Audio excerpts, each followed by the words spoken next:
पवित्र आत्मा जी, हम आपका स्वागत करते हैं। आप बोले खुदाबंद। मास्टर, आपने कहा जो तुझे बोलना होगा उसी से मैं बतलाया जाएगा। बोलने वाला मनुष्य नहीं वरन परमेश्वर का आत्मा होगा। धन्यवाद करते हैं यीशु, तेरे नाम से इस प्रार्थना को मांगते हैं, आमीन।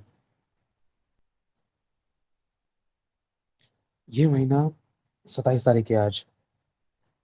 इस महीने के लास्ट के 3 दिन में फास्टिंग रखने की कोशिश करना। आखिरी के 3 दिन इस महीने के, ठीक है। बहुत इंपॉर्टेंट है। अगर हम पढ़ते हैं परमेश्वर के वचन को पुराने नियम में, तो प्रभु हमें, अगर हम पुराने नियम में बहुत सारे परमेश्वर के दासों को देखते हैं, तो कोई भी ऐसा नहीं था जिसने जो किसी न किसी प्रकार से उपवास में नहीं आया, है ना। बहुत से लोगों को कई चीज़ों में, कई सिचुएशंस ऐसी हुई जिसमें परमेश्वर ने दासों को डर अपनी तरफ से उपवास रखवाया। कई लोगों को उपवास में आने के लिए कहा, कई लोगों की आज्ञा दी, कई लोग खुद ब खुद आए। नीनवे शहर में परमेश्वर ने उपवास में आने के लिए नहीं कहा था, वो लोग खुद ब खुद आए। एलिया को परमेश्वर जबरदस्ती उपवास रखवाया गया। क्यों? क्योंकि परमेश्वर ने उसके लिए जो योजना बनाई थी, और उसके द्वारा बुढ़िया अम्मा के, उस विधवा के लिए जो योजना बनाई थी, उस योजना को परमेश्वर परफेक्ट करना चाहता था। और अगर हम पुराने नियम में देखें, यहोशापात और होशे को, और अगर हम योएल भविष्यद्वक्ता की पुस्तकें पढ़ते हैं, और नए नियम में, पुराने नियम में, कहीं ना कहीं उपवास हम सभी की जिंदगी से जुड़ा हुआ है। मूसा 40 दिन तक परमेश्वर की उपस्थिति में रहा। वहां पर कोई तंदूर नहीं लग रहा था कि वो रोटी सब्जी खाए, है ना। अब मूसा भी उपवास में रहा। यहोशू का टाइम था, वहां भी उपवास चला। और परमेश्वर ने बार बार अपने लोगों से कहा कि उपवास का दिन ठहराओ और महासभा का प्रचार करो, उपवास का दिन ठहराओ। देखो वही वचन मेरे सामने, अभी पेज अपने आप पलट गया। सीरियसली आपको बताते बताते पेज अपने आप पलट गया। ये लिखा है योएल, कौन सा अध्याय है? पहला अध्याय 14 आयत में। जैसे प्रभु चाह रहा है, हमें वैसे चलना है। अगर 13 आयत से हम पढ़ें, तो प्रभु आपसे और मुझसे कहता है, एक सेकंड, पीछे क्या लिखा है इसके।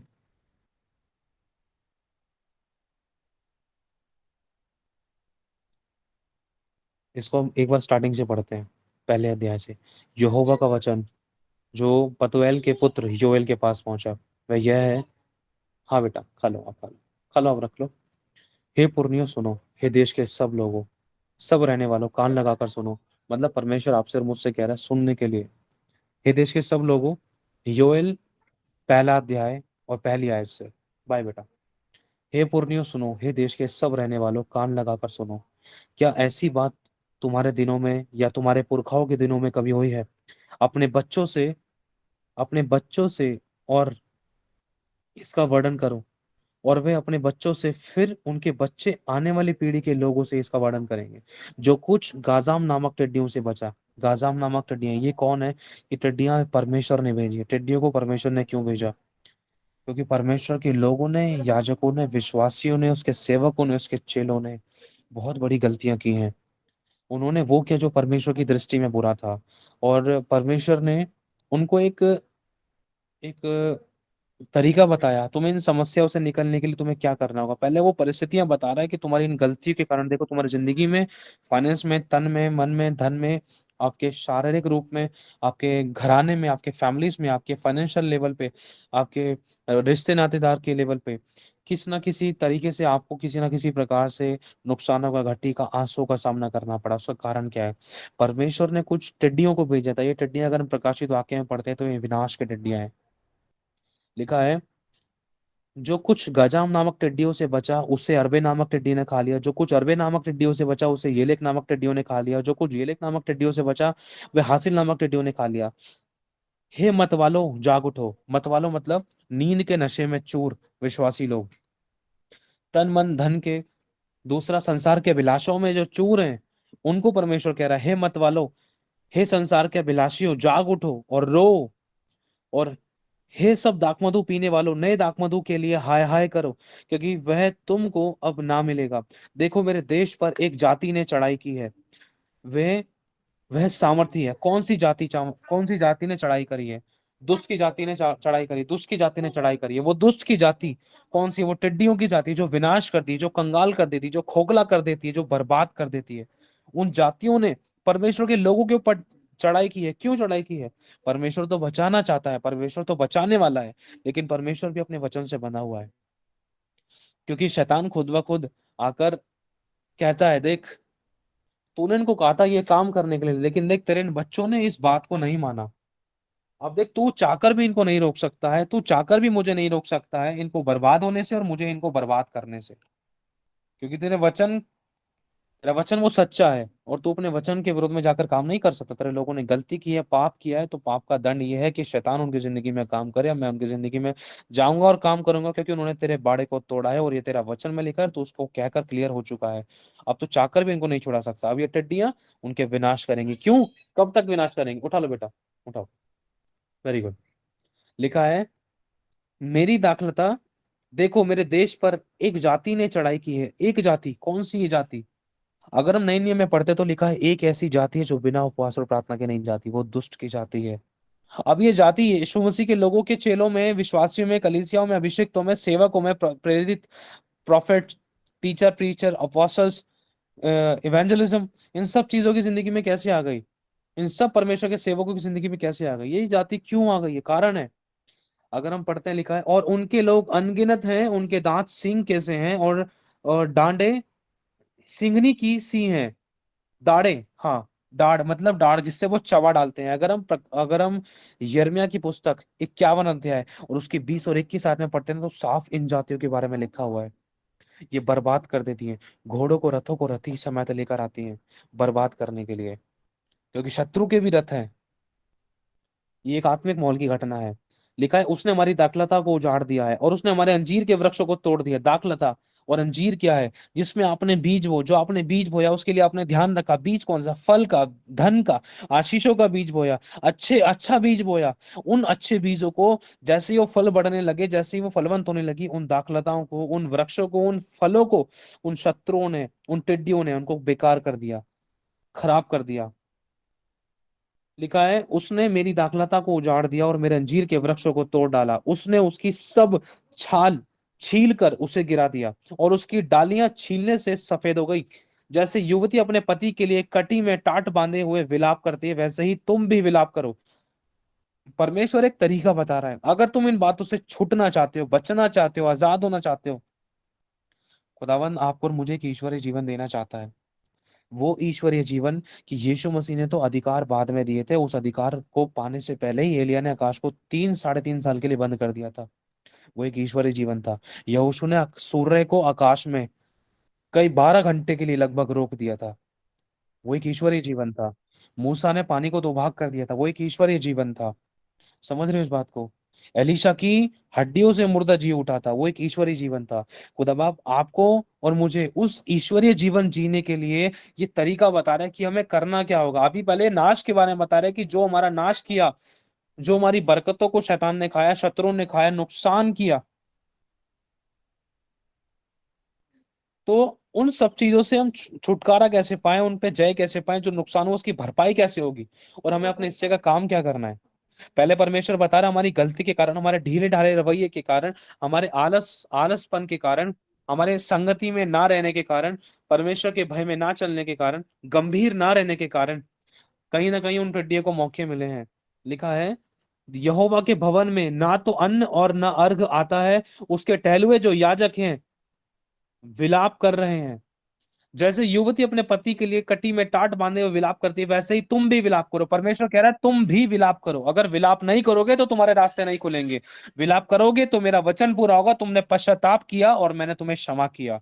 तुम पश्चाताप नहीं करोगे, विलाप नहीं करोगे, तुम मन नहीं फिराओगे, तो मैं तुम्हारे लिए काम नहीं कर सकता, और शैतान और खदेड़ेगा और कंगाल कर देगा। वो जड़ों को खा जाता है।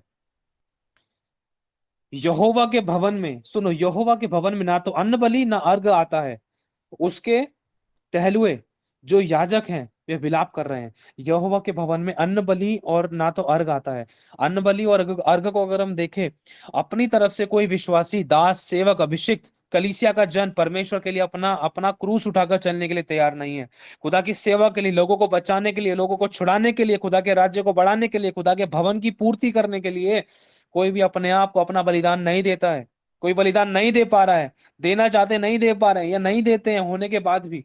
तो प्रभु एक बात कह रहा है, देखो, खेती मारी गई है, भूमि विलाप करती है, क्योंकि अन्न नष्ट हो गया है, नया दाखमधु तो सूख गया है, तेल भी सूख गया है।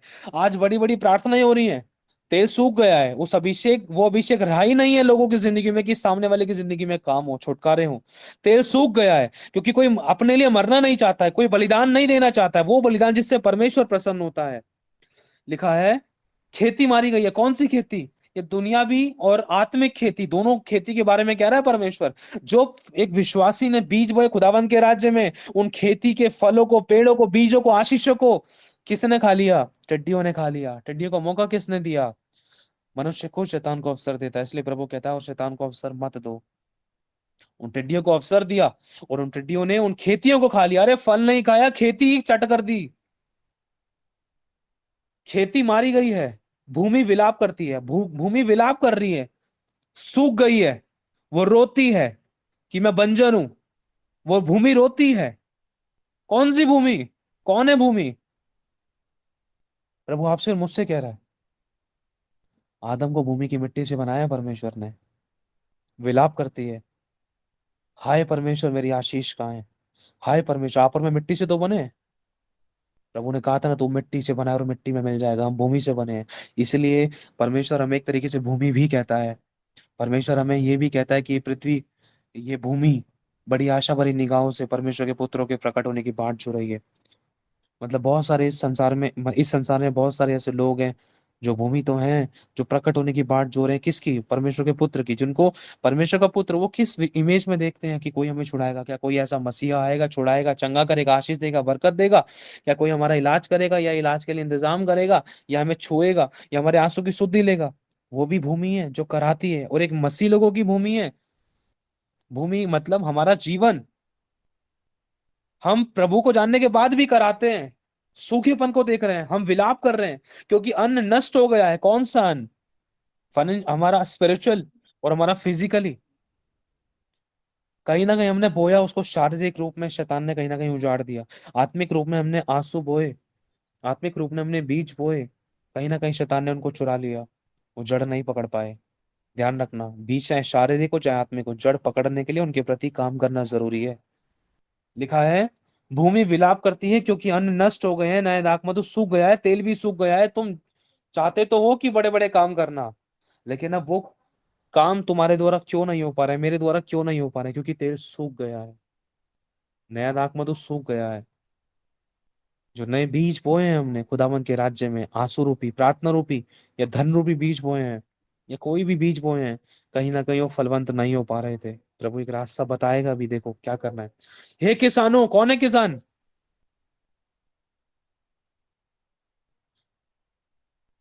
लज्जित हो, हे दाख की बारी के मालियों। कौन है माली? गेहूं और जौ के लिए हाय हाय करो। हे प्रभु, मैंने ये बोया। प्रभु, मैंने तेरे राज्य में, तेरे भवन में, इस खेत में मैंने आंसू बोए, प्रार्थना भी। प्रभु, रिजल्ट नहीं आ रहा है। मेरे बच्चे की जिंदगी में काम नहीं हो रहा है, मेरे पति की जिंदगी में, मेरी फैमिली में, मेरी खुद की जिंदगी में। प्रभु, मेरी स्पिरिचुअलिटी में क्या हो चुका है? मुझे तो बढ़ना चाहिए था, मैं क्यों पीछे हो रहा हूं? मुझे तो बढ़ना चाहिए था, मैं क्यों बैठ जा रहा हूं? मैं इतना कमजोर क्यों पड़ रहा हूं? मेरे फाइनेंस में घटी क्यों है? मैं तो बीच बोता हूँ।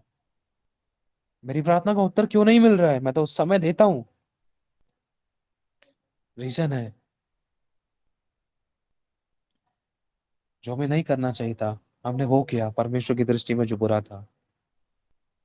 लिखा है हे किसानों लज्जित हो, हे दाख की बारी के मालियों, गेहूं और जौ के लिए हाय हाय करो। देखा है ना आप, कितनी महंगाई है। आमोस की पुस्तक में पढ़ते हैं ना, तो खुदा बाप बहुत भारी बातें कहता है। मैं आपके लिए कुछ बातें पढ़ूंगा।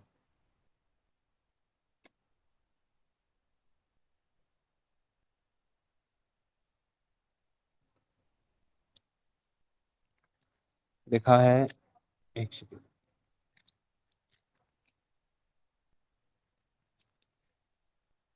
परमेश्वर यहोवा की यह वाणी है, देखो ऐसे दिन आते हैं जब मैं इस देश में महंगी करूंगा। महंगाई। भूमि सूखी और बंजर पड़ी है, फलवंत नहीं हो रही है, ना ही फल दे रही है। जो है वो महंगा हो गया है, क्योंकि और नहीं है। मैं महंगी करूंगा। और उसमें ना तो अन्न की भूख और ना पानी की प्यास होगी, परंतु यहोवा के वचनों की ही सुनने की और भूख और प्यास होगी। लोग यहोवा के वचन को, उसकी खोज में समुद्र से समुद्र तक और उत्तर से पूरब तक मारे मारे फिरेंगे, परंतु उसको ना पाएंगे। आमोस 8 अध्याय 11 आयत। उस समय सुंदर कुमारियां, जवान पुरुष दोनों प्यास के मारे मोर्चा खाएंगे, जो सोच रहे हैं कि मैं बहुत सुंदर हूँ, फाइनेंशियली स्पिरिचुअली बहुत सोशली बहुत ब्लेस्ड हूँ, आशीषित हूँ। तो प्रभु कह रहा है, देख, वो प्यासे होंगे किसके लिए? वचन के लिए। जो रिश्ता, जो अनुग्रह का समय अभी चल रहा है ना, इस अनुग्रह के समय के लिए प्रभु नहीं चाहता कि कोई आने वाले टाइम में कोई प्यासा रहे, वरन अभी प्यासा रहे। अनुग्रह की आत्मा का, अनुग्रह के समय को हमें बेकार नहीं जाने देना है।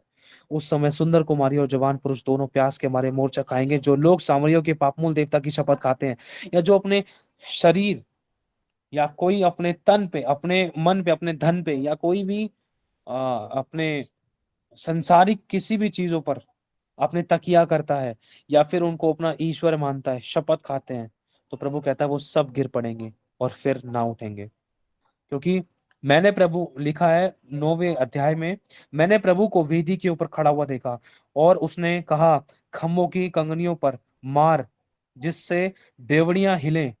अगर हम पढ़ते हैं दूसरी आयत में, 9वां अध्याय दूसरी आयत में, क्योंकि वे चाहे खोद कर अधोलोक में उतर जाएं तो भी मैं वहां से हाथ बढ़ाकर उन्हें ले आऊंगा। किन को ले आएगा? प्रभु उन लोगों को कह रहा है जो जिन्होंने प्रभु को नहीं खोजा। इतना धन है उनके पास, उन्होंने अपना घर चांद पर बनाने की कोशिश करी, उन्होंने अपना घर धरती के नीचे बेसमेंट्स में बनाने की कोशिश करी कि क्या, कितने भी बड़ी आंधी तूफान, कितने भी बड़े भूचाल आ जाएं, हम तो प्रोटेक्ट रहेंगे। प्रभु कह रहा है, चाहे वे खोद कर अधोलोक में उतर जाएं तो भी वहां से मैं हाथ बढ़ाकर उनको लाऊंगा, चाहे वे आकाश पर चढ़ जाएं तो भी वहां से मैं उन्हें तार लाऊंगा, चाहे वे करम मेल में छुप जाए परंतु वहां भी मैं उन्हें ढूंढ ढूंढ कर पकड़ लूंगा, और चाहे वे समुद्र की थाह में मेरी दृष्टि में ओट हो तो वहां भी मैं सर्प को उन्हें डसने की आज्ञा दूंगा। कितनी भारी बात है कह रहा है। ये पहाड़ों की दरारों में बसने वालों, ऊंचे स्थान में रहने वालों, तेरे अभिमान ने तुझे धोखा दिया है। तू मन में कहता था कि कौन मुझे भूमि पर उतार देगा। लोगों ने सोचा ना कि हमारे पास तो इतना धन है, क्या करेंगे यीशु को जानकर? अरे यीशु की जरूरत हमें नहीं है। माइकल जैक्सन के बारे में हमने अच्छे से जाना होगा, वो 150 साल जीना चाहता था, 50 साल भी नहीं जी पाया। वर्ल्ड के फेमस डॉक्टर उसके पास थे, उसके बेड में ऑक्सीजन लगा था। और उसकी जिंदगी में क्या सिचुएशंस थी कि उसने क्या किया, उस धन के द्वारा सोचा, उसने माँ बाप खरीद लिए, उसने माँ बाप खरीद लूंगा भाई, मैं गोरा हूँ, नहीं मैं काला हूं, मैं अपनी अपनी सर्जरी भी करा लूंगा, मैं गोरा दिखाई दूंगा, लोग मेरे भूखे और प्यासे हैं। शैतान की अभिषेक, शैतान की अनॉइंटिंग उसके द्वारा बहती थी, लोग उसके लिए मरे जाते थे, लड़कियां उसके लिए पागल थी, क्योंकि दुष्ट आत्मा की अनॉइंटिंग उसके द्वारा बहती थी। उसने बहुत बड़े सपने सजाए थे, उसने माँ बापों को खरीद लिया, पुराने काले माँ बापों को उसने छोड़ दिया, नए माँ बापों को उसने खरीद लिया, और नए नए दोस्तों को अपना लिया जो सही दौलत शोहरत वाले हैं। धन पे भरोसा रखा, उसने बेस्ट से बेस्ट डॉक्टर्स रखे, उसका खाना भी लेबोरेटरी में चेक होकर आता था, जैसे कि आप लोगों ने पढ़ा होगा, मैंने सेंड किया था उसका मैसेज, है ना। अब सोचो वो 50 साल भी नहीं जी पाया, अपनी बुढ़ापा भी नहीं देख पाया, जवानी भी उसके अच्छे से नहीं बीती, उसकी हड्डियां टूट टूट चुकी थी, उसकी नसें खराब हो चुकी थी, उसके अंग खराब हो चुके थे, यहाँ तक कि उसने लोगों तक को खरीद लिया था कि अगर अगर खुद शरीर का कोई अंग खराब होने लगेगा तो मैं लोगों को पैसा देकर उन अंगों को ले लूंगा और मैं अपने शरीर को और लंबा, अपने जीवन को और लंबा कर दूंगा। लोगों ने कितनी बड़ी योजनाएं बनाई थी अपने लिए, लेकिन वो खुदा को भूल गए। एक बहन थी, मॉर्लिन मोरो नाम है उसका। पुराने टाइम में बिली ग्राम प्रभु के दास उसके पास वचन लेकर पहुंचे थे। उसने कहा था कि प्रभु ने कहा था, बिली ग्राम जा मेरे बेटे, उस स्त्री के पास जा, क्योंकि वो व्यभिचार में फंसी हुई है और उसके द्वारा बहुत से लोग ठोकर खा रहे हैं, उससे बोल मन फिरा। और उस स्त्री ने पता है क्या कहा था? उसने कहा था कि मुझे तेरे यीशु की जरूरत नहीं है। बिली ग्राम प्रभु के दास से कहा था। और पता है क्या हुआ? उसने सुसाइड कर लिया, मर गई वो। उसने लेटर दिया, एक लेटर लिखा, एक लेटर लिखकर वो मर गई। सब कुछ था उसके पास, ईच एंड एवरीथिंग, धन था, शौहरत थी, दौलत थी, नाम चलता था उसका, बहुत से लोग जानते थे उसको, बड़े बड़े शोज करती थी वो, बहुत नाम था उसका। लेकिन जब वो मरी, मरते टाइम उसने क्या लिखा कि I am alone, I am alone, no matter what. पता नहीं कैसे अलोन हूं मैं, बस किसी भी रीति से मैं, मुझे कुछ नहीं मिला, मुझे कोई शांति नहीं मिली, मुझे कोई प्यार नहीं मिला, मैं अकेली हूँ। जब ये मरी थी ना, वो ये लेटर लिख कर गई थी। समझ रहे हो? बहुत बड़ा एक बैंड था, उस बैंड ने एक शब्द बोला था, यीशु से भी ज्यादा लोग हमें जानते हैं। उस बंदे को गोलियों से मार दिया गया। लोगों ने अपने दौलत पर, अपने धन पर, अपने टेक्नोलॉजी पर भरोसा रखा। परमेश्वर ने उनको उनकी टेक्नोलॉजी के अंदर ही फंसा दिया, बुद्धिमानों को उनकी चतुराई में फंसा दिया। लिखा है, परंतु चाहे तो उकाब के समान ऊंचा उड़ता हो, वरन तारागण के बीच में अपना घोंसला बनाए हो। लोगों ने क्या सोचा कि हम तारागण, हम चांद पर घर बनाएंगे, चांद पर पानी ढूंढेंगे, यहाँ से लोग वहां जाएंगे, पृथ्वी भ्रष्ट हो रही है ना। तो सोच कर देखो प्रभु क्या कह रहा है, परंतु चाहे तो उकाब के समान ऊंचा उड़ता हो। रॉकेट में बैठ कर गए थे लोग, पता है ना आपको। उकाब के समान ऊंचा उड़ता हो, वरन तारागढ़ के बीच में अपना घोंसला बनाए हो। जब चांद पर बैठे थे ना, नाम याद नहीं मेरे को, जब चांद पर कुछ लोग गए थे तो वहां पर परमेश्वर का एक दास था, मतलब दास नहीं था, वो विश्वासी था। उसने एक वचन पढ़ा था भजन संहिता का। वो पृथ्वी को और तारों को देख रहा था उस समय, चांद पर बैठकर उसने प्रभु बोझ लिया था। और उसने एक बात बोली थी, उसने एक वचन पढ़ा था भजन संहिता का। उसने कहा, उसमें लिखा था, शायद पता नहीं 8 अध्याय में लिखा है भजन संहिता में, ये धरती आकाश और तारागण क्या है जिसे तूने बनाया है। ये मनुष्य क्या है जिसका तू स्मरण रखे, ये आदमी क्या है तू जिसकी सुधि ले। ये सब कुछ तूने बनाया है। ये मनुष्य क्या है, इस पृथ्वी के अंदर एक कीड़ा, एक मिट्टी मिट्टी एक सूक्ष्म धूल के समान एक दिखाई देता है। वो दिखाई भी नहीं देता। अगर हम चांद से देखे तो तारे भी छोटे दिखाई देते, तो सोचो मनुष्य की तो कोई अस्तित्व ही नहीं है। लेकिन फिर भी परमेश्वर तू उसकी सुधि ले। ये मनुष्य क्या है तू की उसकी सुधि ले, आदमी क्या है तो उसका स्मरण रखे। लिखा है, परंतु चाहे तू काप के समान ऊंचा उड़ता हो, वरन तारागण के बीच अपना घोंसला बनाए हो, तो भी मैं तुझे वहां से नीचे गिरा दूंगा। यहोवा की यह वाणी है। नीचे गिरा दिया परमेश्वर ने। औकात नहीं हुई, प्रभु ने कहा है पृथ्वी तो पृथ्वी, तुम चांद पर रह नहीं सकते हो। लगाओ एड़ी चोटी का जोर। और प्रभु क्या कह रहा है, घमंड ना करो और मेरी ओर फिरो, मन फिराओ, पश्चाताप करो। खासकर परमेश्वर के लोग, अगर वो लोग मन फिराएंगे, विश्वास विश्वास के साथ खुदावंत की ओर फिर से फिरेंगे। अगर मैंने आपको पहले गवाही दी थी, खुदावंत को जानने वाले लोग, मैं किसी पर दोष नहीं लगा रहा, जानने वाले लोग, उनके कारनामे, उनके व्यवहार, उनके विचार कैसे हैं। अन्य जाति लोग ठोकर खा रहे थे, विश्वासी लोग ठोकर खा रहे थे, नए लोग जो चर्च में आ रहे वो लोग ठोकर खा रहे थे।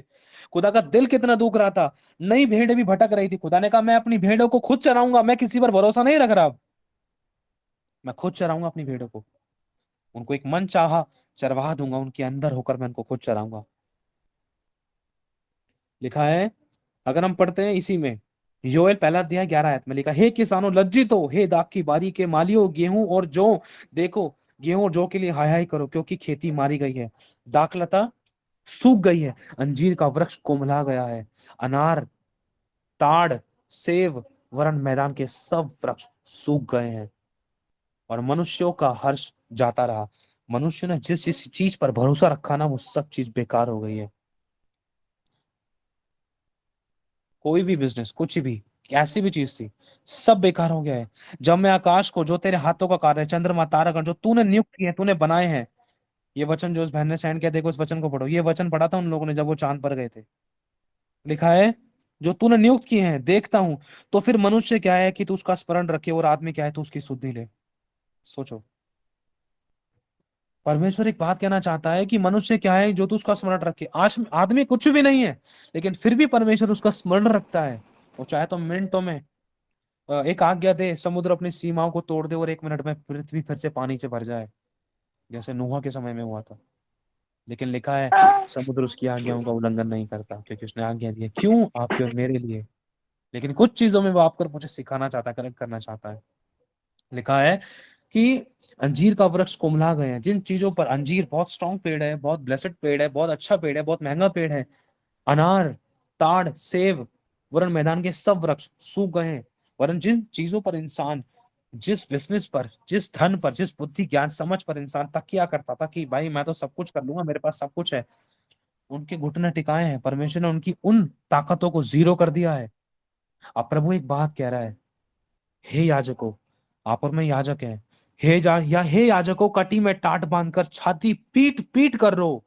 हे वेदी, हे वेदी के टहलुओ, हाय हाय करो। वेदी के टहलुओ कौन? जो परमेश्वर के उपस्थिति की देखरेख करते हैं, परमेश्वर की उपस्थिति का ध्यान रखते हैं, जो परमेश्वर की उपस्थिति में गंभीर रहते हैं, मतलब उसके याजक लोग, उसके सेवक लोग, उसके विश्वासी लोग। हे वेदी के टहलुओ, टहलुओ कौन है? टहलुए वो भी हैं जो दिनों रात परमेश्वर की दुहाई देते हैं, परमेश्वर मेरे घराने का उद्धार कर, इस देश का उद्धार कर, इस परिवार का उद्धार कर। ये टहलुए हैं जो दिनों रात दुहाई देते हैं, हाय हाय करो, हे मेरे परमेश्वर, हे मेरे परमेश्वर के टहलुओ। मतलब ये कौन कह रहा है? ये योएल कह रहा है, प्रॉफिट योएल कह रहा है आपसे और मुझसे। हे मेरे परमेश्वर के टहलुओ, आओ, टाट ओढ़े हुए रात बिताओ, रात बिताओ। रात में सोने का टाइम नहीं है ये, रात बिताओ, अपना क्रूस उठाओ। टाट ओढ़ने का मतलब है कि अगर हम नीनवे की, अगर नीनवे शहर के बारे में जानते हैं, जब योना नबी नीनवे को गया था तो वहां पर लोगों ने टाट ओढ़े थे। टाट ओढ़ कर सर पे राख मल कर, राख मलने का मतलब पता है क्या है? राख क्या दिखाती है? सब कुछ नष्ट हो जाना, शून्य हो जाना। चाहे कितनी भी बड़ी बिल्डिंग थी, कितनी भी बेस्ट एंड बेस्ट चीज थी, उसमें आग लगा दी ना, वो राख बन जाएगी, जीरो हो जाएगी, बिल्कुल उसकी उसकी मात्रा जीरो हो जाएगी।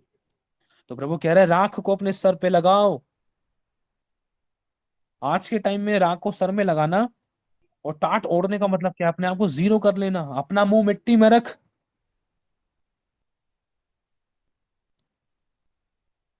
लिखा है, क्योंकि तुम्हारे परमेश्वर के भवन में अन्न बलि और अर्घ अब नहीं आता है। उपवास का दिन ठहराओ, 14 आयत लिखे है, उपवास का दिन ठहराओ, महासभा का प्रचार करो, पुरनियों को वरन देश के सब लोगों के रहने वालों के भी अपने परमेश्वर के भवन में इकट्ठा होकर उसकी दुहाई दो।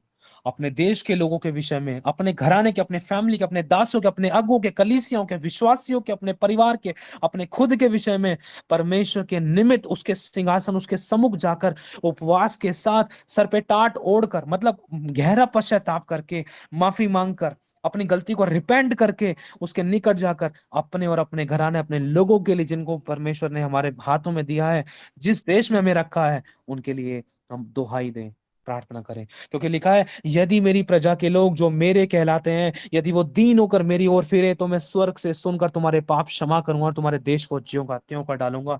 और अगर हम मत्ती का 24 अध्याय पढ़ते हैं, लिखा है कि चुने हुओं के दिन घटाए जाएंगे।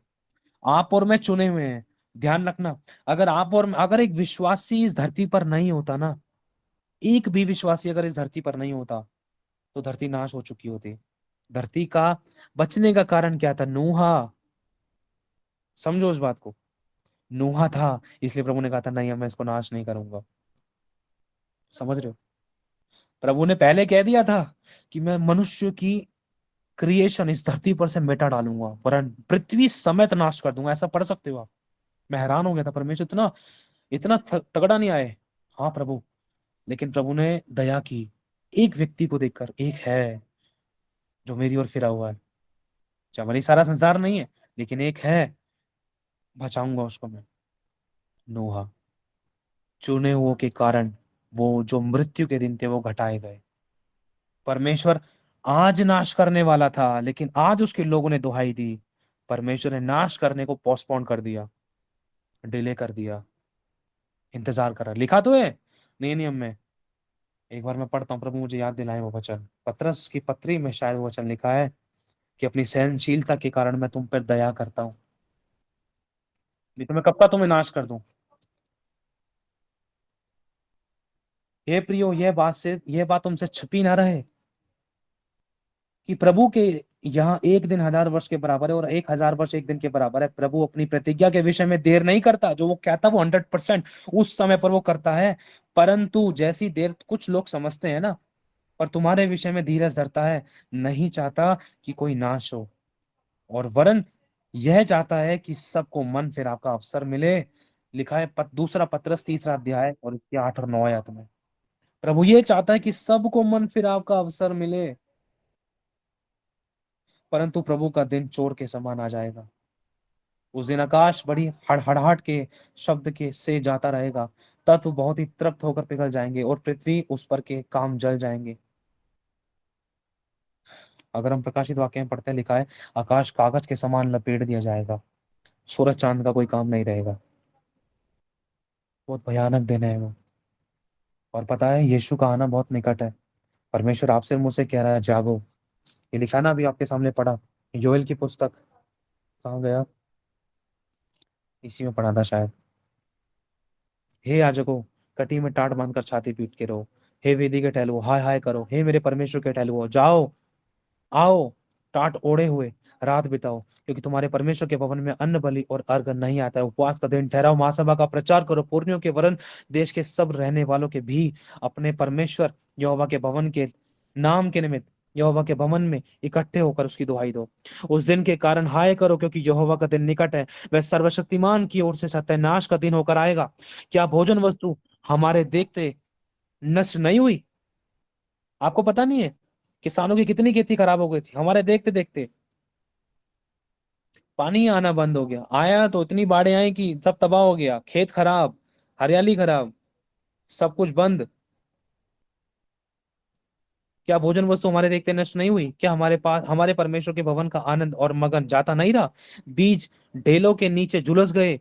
कितने अन्न खराब हुए जब बाढ़ें आई, नदियां नदियां अपनी फूट निकली, सोते फूट निकले, कितने बीज खराब हुए, कितनी फसलें बर्बाद हो गई, कितने किसानों ने छातियां पीटी, कितनी महंगाई हो गई।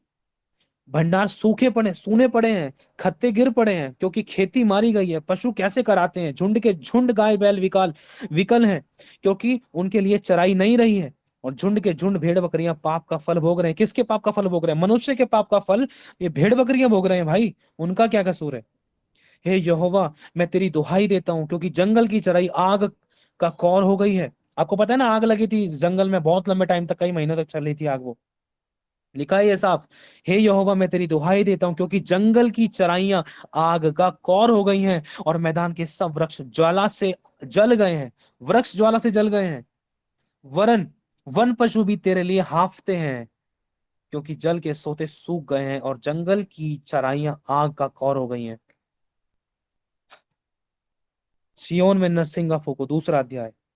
मेरे पवित्र पर्वत पर सांस बांध कर फूको, देश के सब रहने वाले कांप उठे, क्योंकि यहोवा का दिन आता है। वरन वह, अगर हम पढ़ते हैं इसका तीसरा आयत, उनके आगे आगे तो भस्म करती जाएगी। चौथी आयत से पढ़ते हैं, उनका रूप घोड़ा का सा, और वे सवार के घोड़ों के समान दौड़ते हैं। कौन? ये वो टिड्डियां हैं जो नाश करती हैं। अब हमें बचने के लिए क्या करना है? लिखा है 11वीं आयत में, 10 और 11वीं आयत से, उनके आगे पृथ्वी कांप उठती है और आकाश थरथराता है, सूर्य और चंद्रमा काले हो जाते हैं और तारे नहीं निकलते, तारे नहीं झलकते। यहोवा अपने उस दल के आगे अपना शब्द सुनाता है, क्योंकि उसकी सेना बहुत ही बड़ी है। जो अपना वचन पूरा करने वाला है वह सामर्थी है, क्योंकि यहोवा का दिन बड़ा और अति भयानक है, उसको कौन सह सकेगा? अगर प्रकाशित वाक्य में पढ़ते हैं तो लोग कहते हैं लोगों की बुद्धि, लोगों का ज्ञान, लोगों की समझ, लोगों का धन सब मारा गया, सब बर्बाद हो गया। और लोगों ने एक बात बोली चट्टानों और दरारों की खोहों में घुसकर, कि ये चट्टान, ये पहाड़, हम पर आ गिरो, हमें उस परमेश्वर के प्रकोप से बचा लो। सोचो, वो मौत मांग रहे हैं, हमें परमेश्वर के प्रकोप से बचा लो, हमें उससे उससे नष्ट नहीं होना है। इससे इससे भला तो यही कि ये चट्टान हम पर गिर पड़े। प्रकाशित वाक्य शायद 14 अध्याय में लिखा है। और वो एक ही बात है, वो अपने पापों से मन नहीं फिराया, मन नहीं फिराया, मन नहीं फिराया उन लोगों ने।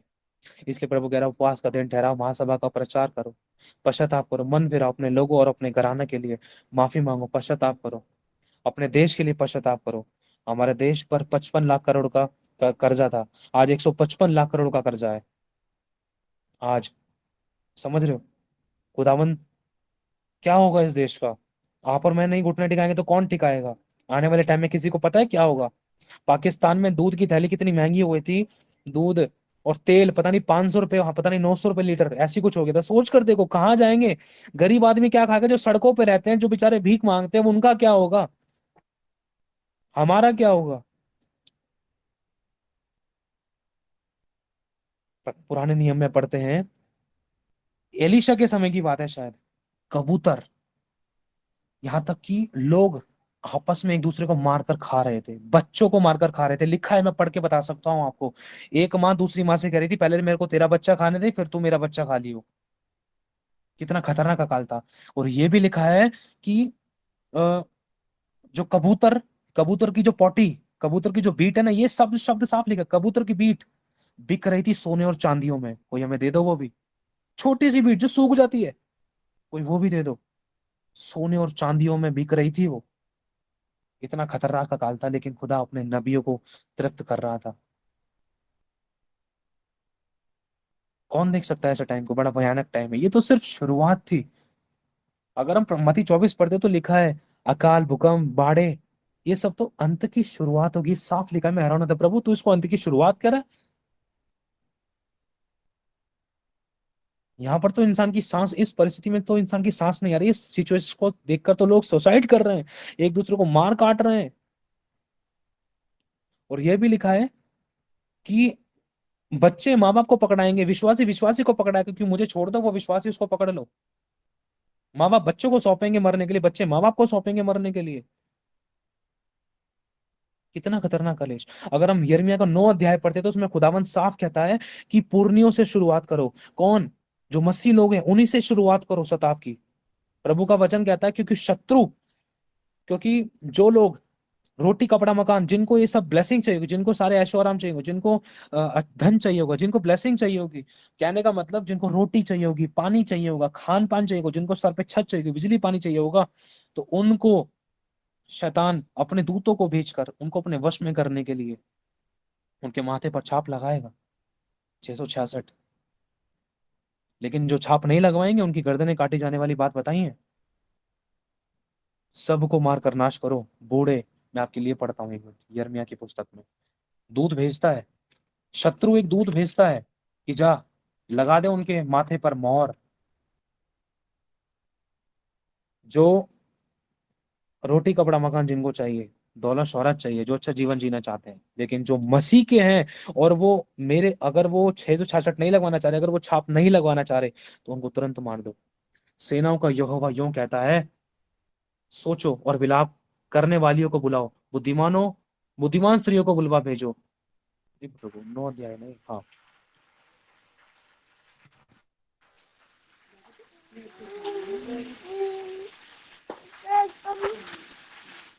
माइक बंद करो अपना।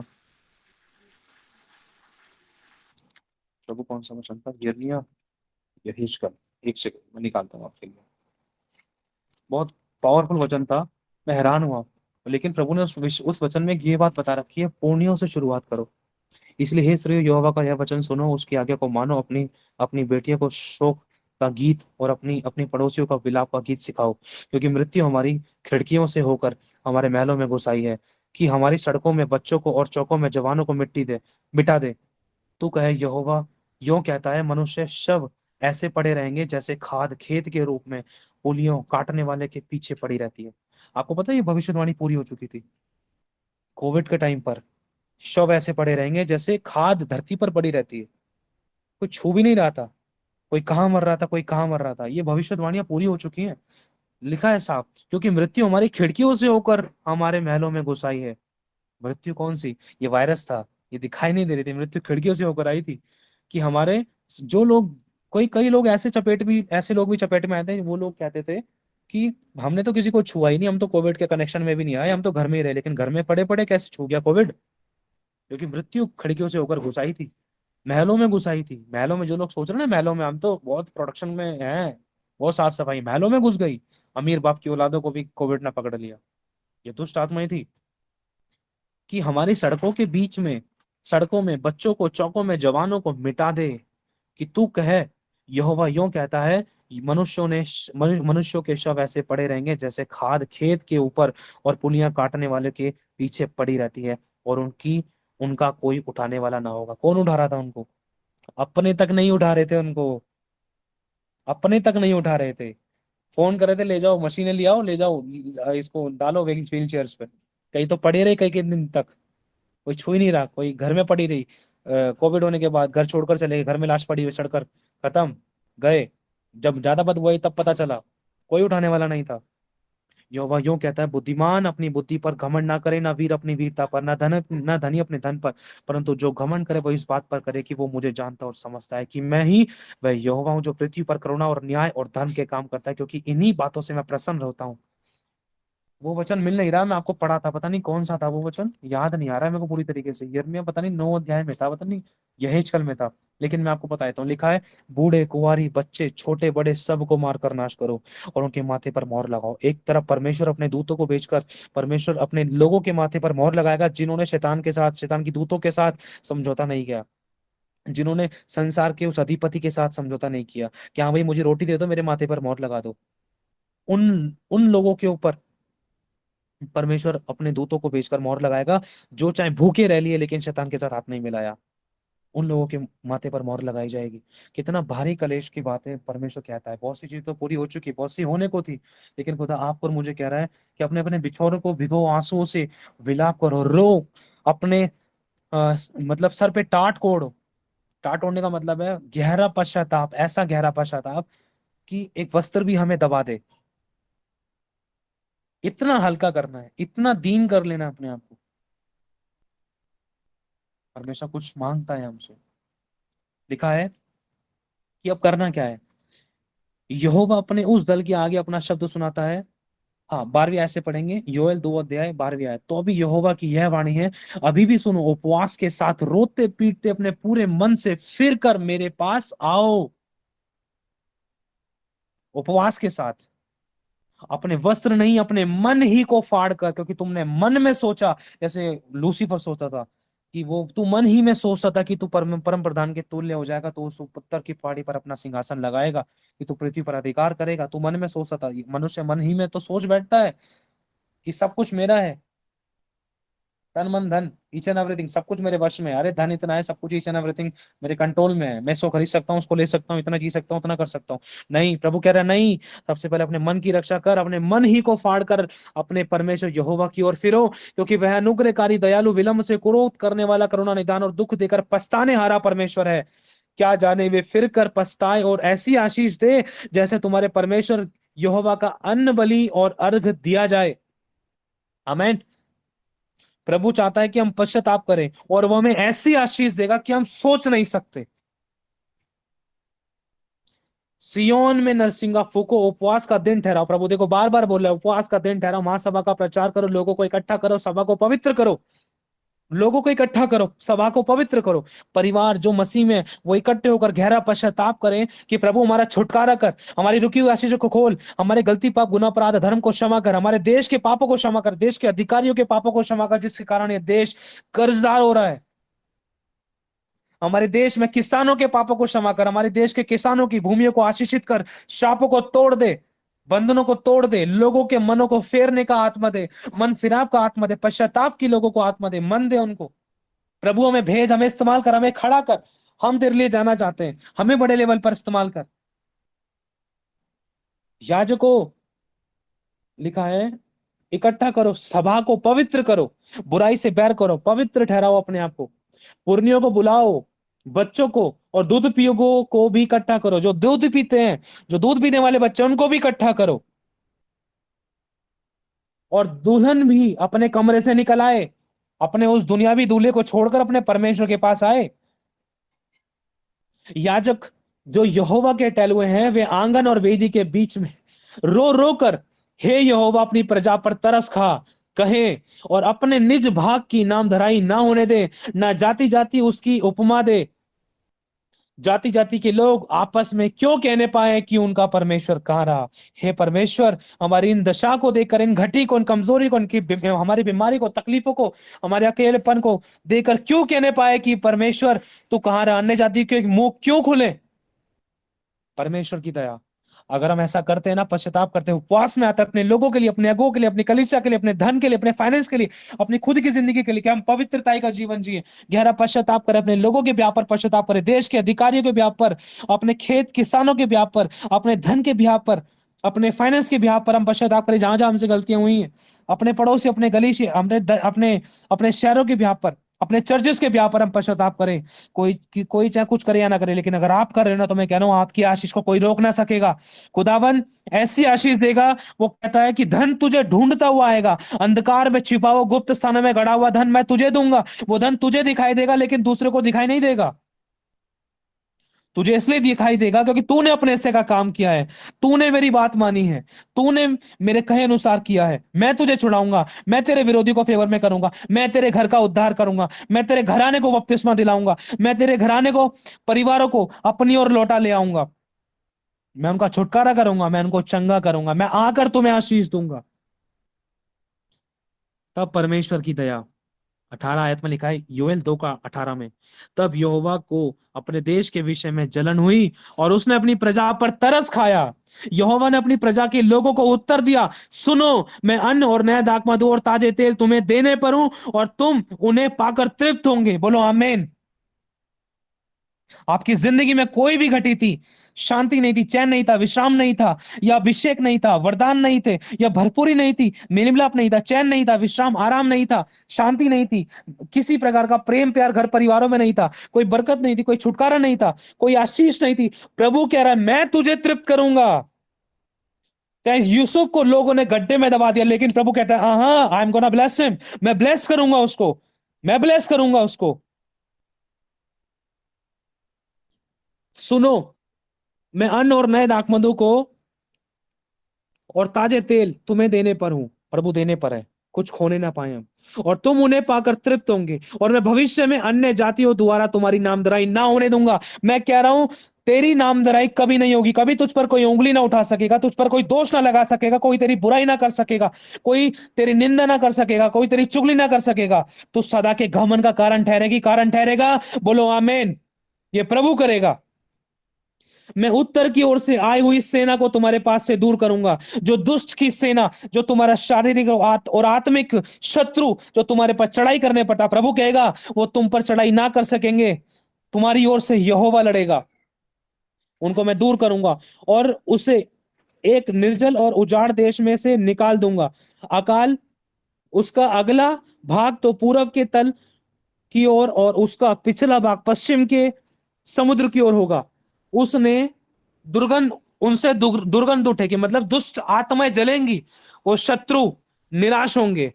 अगर कोई मनुष्य आपके ऊपर चढ़ाई कर रहा था, वो हार का मुंह देखेंगे और उनके घुटने परमेश्वर टिकाएगा, और वो आपके वस्त्र के छोर को पकड़ कर कहेंगे कि तेरा परमेश्वर कहां है। हे देश तू मत डर, यहोवा तुझसे कहता है। मेरी बेटी, मेरे बेटे, प्रभु तुझसे कहता है मत डर। प्रभु तुझे एक देश के समान देखता है। प्रभु तुझे अकेले नहीं, प्रभु तुझे एक देश के समान देखता है। तू इतना बड़ा है, तू इतनी बड़ी है, तू मत डर, तू मगन हो और आनंद कर। मैं जानता हूं अब तक तेरी जिंदगी में आनंद नहीं था, लेकिन टेम्परेरी था, चला गया था, खत्म हो गया था, चुरा लिया गया था, लेकिन अब तेरे शत्रुओं का मैं शत्रु, तेरे बैरियों का मैं बैरी। मैं तुझे आनंद दूंगा, मैं तुझे ऊंचा उठाऊंगा, मैं तुझे उच्च करूंगा, मैं तुझे तृप्त करूंगा, मैं तुझे मजबूत करूंगा, बलवंत करूंगा, क्योंकि यहोवा ने बड़े बड़े काम किए हैं। आनंद कर। बोल, यहोवा तूने बड़े बड़े काम किए हैं। यहोवा भला है और दयावान है, अनुग्रहकारी है, ईश्वर धन्य है। हे मैदान, हे मैदान के पशुओं मत डरो। प्रभु पशुओं से कह रहा है जो भाग रहे थे, जो आपकी भेड़ें भटक रही थी, प्रभु आपकी भेड़ों से कह रहा है मत डरो। यहोवा ने बड़े बड़े काम किए हैं, क्योंकि जंगल में चराई उगेगी, अच्छा खाना मिलेगा भेड़ों को, बकरियों को, आपके फाइनेंस में नया काम होगा, आपकी भेड़ों की जिंदगी में नया काम होगा, उनको अच्छी चराई मिलेगी, वो तृप्त होंगी, वो चंगाई पाएंगी, छुटकारे पाएंगी, आशीष पाएंगी, बरकत पाएंगी। खुदावन आपकी जिंदगियों में वो काम करने जा रहा है। अंजीर का वृक्ष और दाखलता अपना अपना बल दिखाने लगेंगी। हे सियोन के लोगों, तुम अपने परमेश्वर यहोवा के कारण अब मगन हो जाओ और आनंद करो, क्योंकि तुम्हारे लिए वह वर्षा, अर्थात वर्षा की पहली वर्षा बहुत आयत से देगा, और पहले के समान अगली और पिछली दोनों को बरसाएगा। अब दोनों हाथों से उड़ेल उड़ेल कर परमेश्वर तुम्हें देगा, क्योंकि तुम्हारी नाम धराई को परमेश्वर ने देख लिया है, तुम्हारे आंसू बहाने को परमेश्वर ने देख लिया है, तुम्हारे दुख उठाने को परमेश्वर ने देख लिया है, तुम्हारे पश्चाताप करने को देख लिया है। तुम्हारे घर में जो तुम्हारा विरोध हुआ, तुम्हारे परिवार वालों ने, तुम्हारे घर में, फैमिली में, कलीसिया में, लोगों ने, जहां कहीं भी तुमने कुछ भी सहा, मैं तुम्हें उसके बदले महिमा दूंगा। आमेन। तुम अपने परमेश्वर यहोवा के कारण मगन हो और आनंद करो, क्योंकि तुम्हारे लिए वह वर्षा, अर्थात बरसात की पहली वर्षा और बहुतायत से देगा।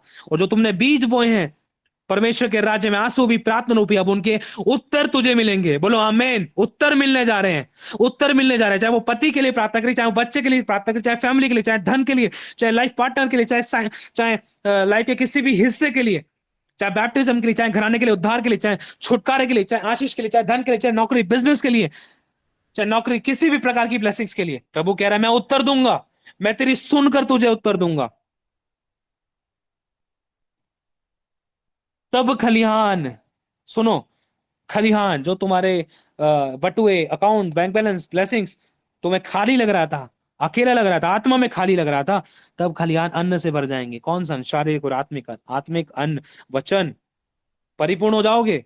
और रसकुंड नए दाख मधु और ताजे तेल से उमड़ेंगे।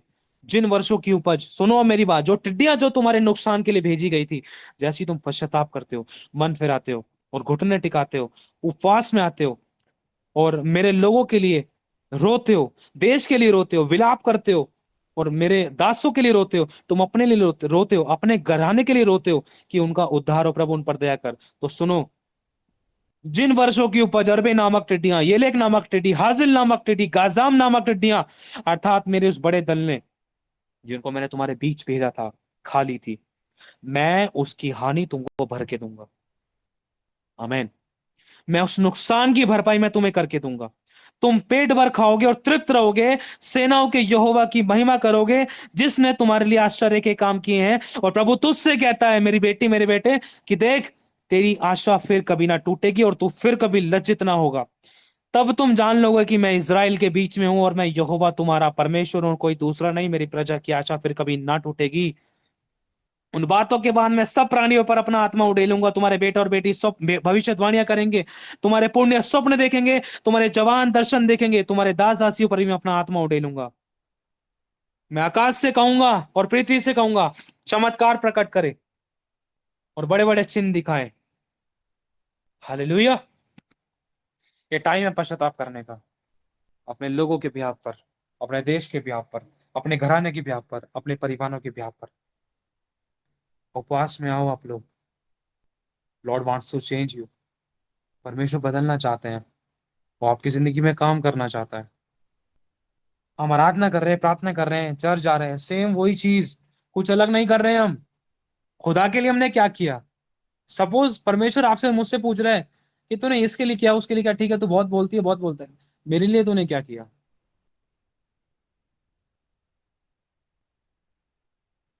बहुत बड़ा प्रश्न है। We don't have answer. हमारे पास कोई आंसर नहीं है, कोई उत्तर नहीं है, कोई रीजन नहीं है। लौट आओ और मन फिराओ, गढ़ की ओर फिरो। क्या जाने परमेश्वर अपनी दया को स्मरण करे और तुम्हारे पाप को और तुम्हारे दंड को दूर करे, तुम्हारे पर फिर से करुणा करे। चलो, चलते अपने मालिक के चरणों में, अपनी आंखों को बंद करेंगे, खुदावंत के आगे।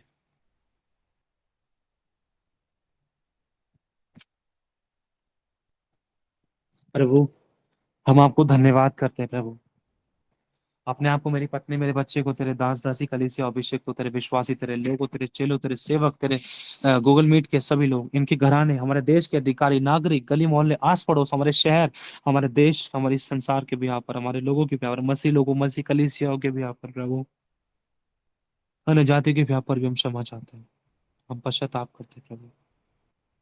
छोटे से उपवास में आते खुदावंत, तो दया कर, कृपा कर, तेरे लहू से हम सभी को धो दे, हमें पाक और साफ शुद्ध कर प्रभु। हम दिल से पश्चाताप करते हैं, हमें क्षमा कर, हम सब ने वो के जो तेरी दृष्टि में बुरा था। यीशु आपके लहू से में धो के शुद्ध करने के लिए धन्यवाद। हमारे विरोध में जो विधियों का लेख जो था प्रभु, आपने क्रूस पर ठोक कर जड़कर मेरे हमारे सामने से हटा दिया। हमारे नाम पर लिखा था, आपने उसको कीलों से जड़कर हटा दिया प्रभु, मिटा दिया और सब कुछ नया कर दिया। हम विश्वास करते प्रभु, इस देश का तूने कर्जा उतार दिया। जिसको तू रखना चाहता है इस देश के अधिकार में रख खुदावन। अधिकार, प्रधान, हाकिम हो, अधिपति हो, जिनको जैसे तू चाहता है तेरी महिमा के लिए, तेरी इच्छा के अनुसार रख प्रभु। जिनको तू नहीं चाहता वो हटा दिए जाए, और जब वो हटाए जाए प्रभु, वो भी उद्धार पाए, वो भी तुझ में जीने पाए और सब ईमानदारी से जीवन बिताएं खुदावन। जो ईमानदार नहीं थे वो ईमानदार बने, भारी जुर्माने होने पाए, वार्निंग्स दी जाए।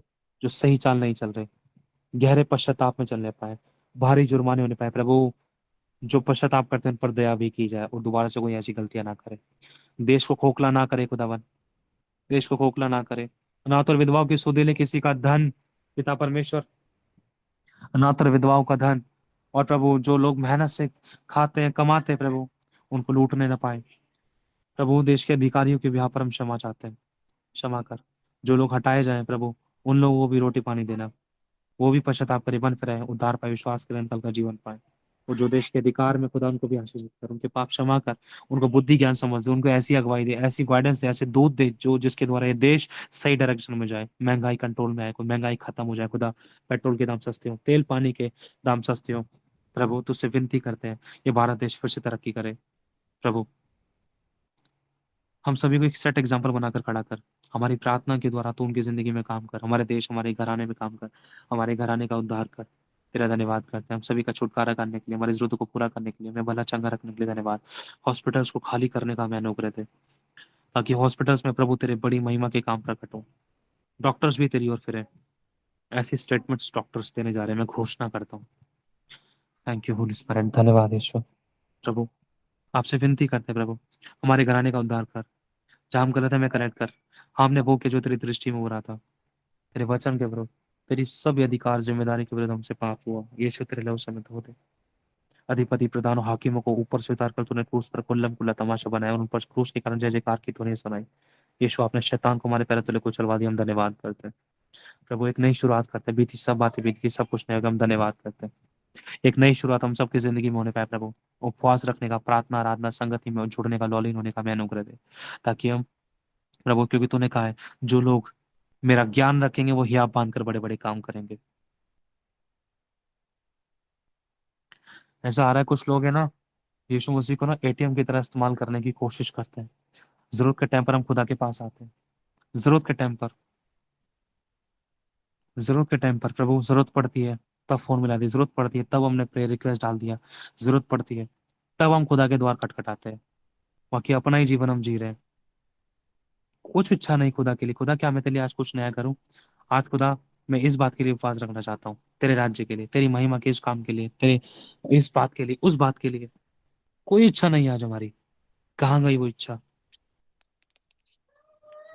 प्रभु खोजता है हमारे मन के अंदर उन बातों को। परमेश्वर हम तेरा धन्यवाद करते हैं यीशु प्रभु, तू दया का सागर है परमेश्वर, माफ करने वाला परमेश्वर है। तेरा धन्यवाद करते हैं यीशु।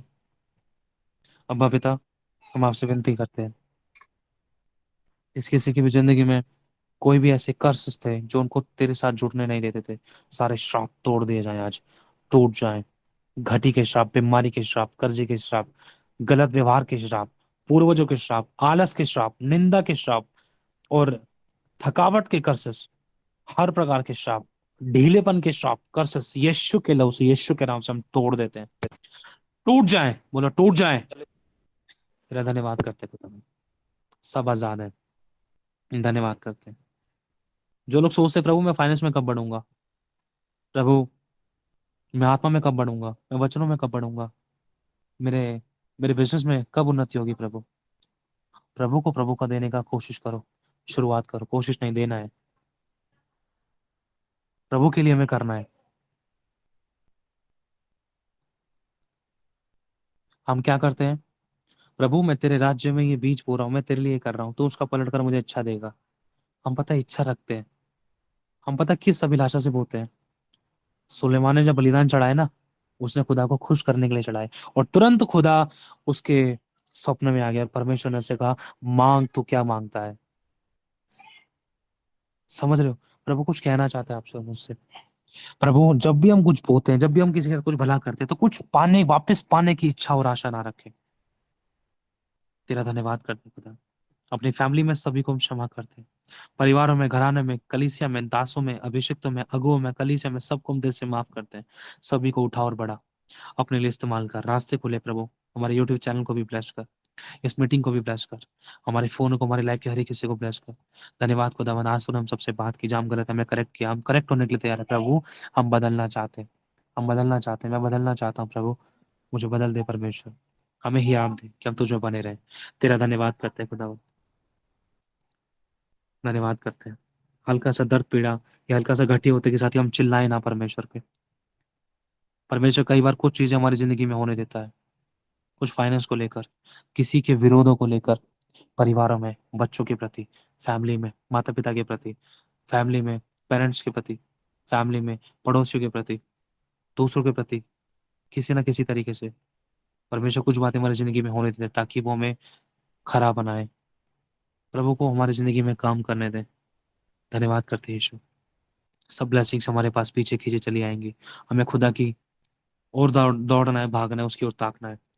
प्रभु का वचन कहता है जो जो तुम मेरी संगत, मेरे दिन को नजदीक आता हुआ देखो, जो जो तुम संगति में इकट्ठा होना शुरू कर दो, और ज्यादा इकट्ठा हो, ताकि तुम ज्ञान पाओ, शिक्षा पाओ, आशीष पाओ, ताकि तुम्हारे रास्ते खुले, ताकि तुम उन्नति पाओ, ताकि तुम मेरी अगुवाई में चल सको। परमेश्वर ने इसलिए अपने दासों को रखा है ताकि कलीसिया उसकी अगुवाई में चल सके। अगर एक चरवाहा नहीं है ना, तो भेड़ को फाड़ भेड़ भेड़ भेड़ों को फाड़ने में भेड़ियों को टाइम नहीं लगेगा। इसीलिए एक चरवाहा दिया जाता है, ताकि उस चरवाहे के साथ जब आप कनेक्शन में होते हो, तो आपकी चाहे कैसी भी परिस्थिति है, आप अकेले रहकर उन्हीं परिस्थितियों में बहुत ज्यादा थक सकते हो, हार सकते हो, हार मान सकते हो। लेकिन जब आप चरवाहे के साथ जुड़े रहते हो ना, उन्हीं परिस्थितियों में, जब वो परिस्थितियां अगर चाहे मान लो और भी ज्यादा बढ़ जाए, और भी ज्यादा हावी हो जाए, लेकिन आप बने रहते हो। क्योंकि परमेश्वर आपको वो अनुग्रह, वो अभिषेक, वो आत्मा देता है, वो अगुवाई देता है, आपको संभाले रखता है। वो संगति के दौरान, उन शब्दों के दौरान, उन बातों के दौरान, उन वचनों के दौरान, उन शब्दों के दौरान जो प्रभु अपने दासों के द्वारा, अपनी दासियों के द्वारा होकर कहता है। इसीलिए मेरे भाई और बहनों, प्रभु आपसे एक बात कहना चाहता है कि जो लोग बड़े बड़े काम करना चाहते हैं, वो मेरा ज्ञान रखे। और ज्ञान उसकी संगति में मिलता है, क्योंकि कहा है रोज चेले शिक्षा पाने, संगति करने, रोज रोटी तोड़ने के लिए इकट्ठे होते थे। अगर तुम चाहते हो बड़े बड़े काम करो, अगर तुम चाहते हो कि तुम्हारा भरोसा किसी मनुष्य पर ना जाए, वरन से प्रभु पे जाए, और तुम्हारे चुटकी बजाते ही, प्रार्थना करते ही झट से काम हो, चमत्कार हो, तुम्हारे रास्ते खुले, लोग तुम्हें बढ़ता हुआ देखे और लोग तुम्हें देखकर सर खुजाएं, तो तुम मेरी संगति में रहो। सावधानी हटी तो दुर्घटना घटी। जो ठंडा और गुनगुना, मैं उसको अपने मुंह से उगलने पर हूँ, ध्यान रखना। और मुंह से जब उगल दिया जाता है ना, तो उसको वापस खाया नहीं जाता। अब एक जानवर को ही देख लो, तो वो कहना चाहता है हमसे कि देखो, मैं नहीं चाहता कि तुम्हें मुंह से उगलूं। तू ना ठंडी है, ना तू सरगर्म है, तू ना ठंडा है ना गुनगुना है, इसलिए मैं चाहता हूँ कि तू सरगर्म हो, कहीं मैं तुझे मुंह से ना उगल दूं। मेरे पास लौट आ, मेरी उपस्थिति में चल, मेरी संगति में आ, अपना क्रूस उठा। नहीं खुल रहे रास्ते, प्रार्थना करी तूने कि प्रभु मैं तेरी संगति में जुड़ना चाहती हूँ, मैं तेरे संगति में बैठना चाहती हूँ, मैं तेरी उपस्थिति में आना चाहती हूँ, मैं मीटिंग्स में जुड़ना चाहता हूँ प्रभु। प्रार्थना करी हमने, प्रभु मेरी रास्ते खोल। हमने भूख और प्यास रखी, इस बात के लिए उपवास में आए।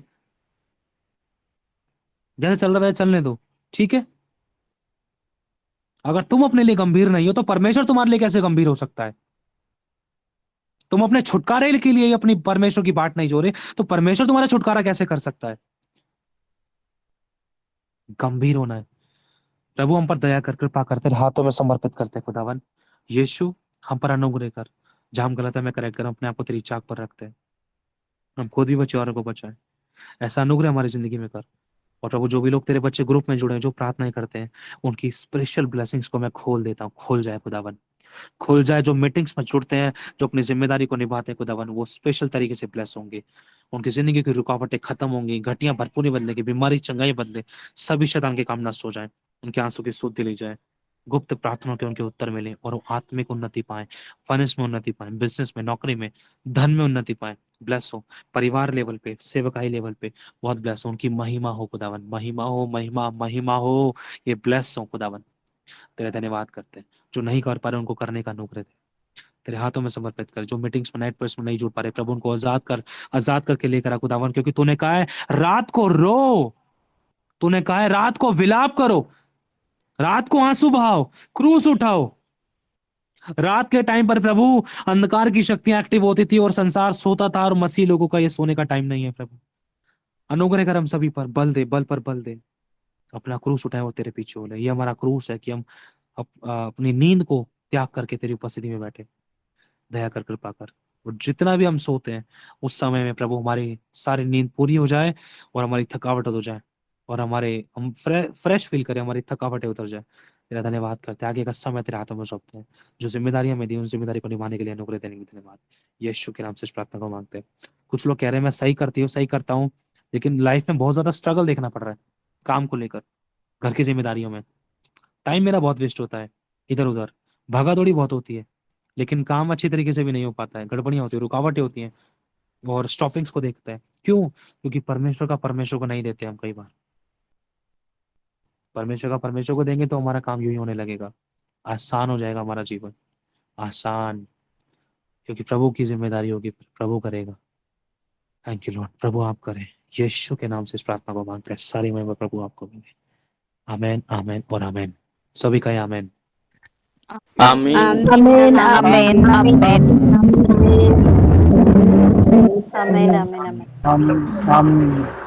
Amen, amen, amen. आमीन आमीन आमीन आमीन आमीन। जय मसीह की तरफ से Amen. प्रभु सभी को बहुत Amen, आशीष दे। amen. अपने माइकों को बंद करें। God bless तो you, कोशिश brother. करनी है उपवास में आने की, चाहे कितने भी घंटे का रखो उपवास, अपने लिए, अपने परिवार के लिए, अगुओं के लिए, सेवक के लिए, कलीसिया के लिए, देश के लिए, देश के अधिकारियों के लिए, अपने घरानों के लिए उपवास रखो, अपने परिवार के लिए उपवास रखो। जिस जगह पर खुद अब आपने आपको और मुझे रखा है ना, वहाँ के लोगों को हमें बचाना है, छुड़ाना है। खुदावन का मसा हमारे साथ है, उसकी भरपूरी हमारे साथ है, उसकी आत्मा हमारे अंदर है। सब कुछ हम कर सकते हैं, है ना। अपने से का काम करो, देखना खुदा तुम्हें बोलने का मौका नहीं देगा। ठीक है, ध्यान रखना, करना शुरू करो। कई लोगों को ऑन द स्पॉट रिजल्ट मिलेंगे, कई लोगों को थोड़ा टाइम भी लग सकता था, लेकिन मिलेगा जरूर। प्रभु देगा, प्रभु करेगा, और कोई रोक नहीं सकेगा। जब खुदा हाथ बढ़ाए तो कोई ना रोक सकेगा। हमें तो जिस किसी की जो भी कुछ गवाही है, जिस किसी ने जो भी शिक्षा पाई है, भैया कोई कुछ भी भैया कहना प्लीज चाहता है। भैया एक एक अर्जेंट सेकंड। रिक्वेस्ट है, हाँ, अर्जेंट रिक्वेस्ट है, प्लीज अच्छा। भैया मम्मा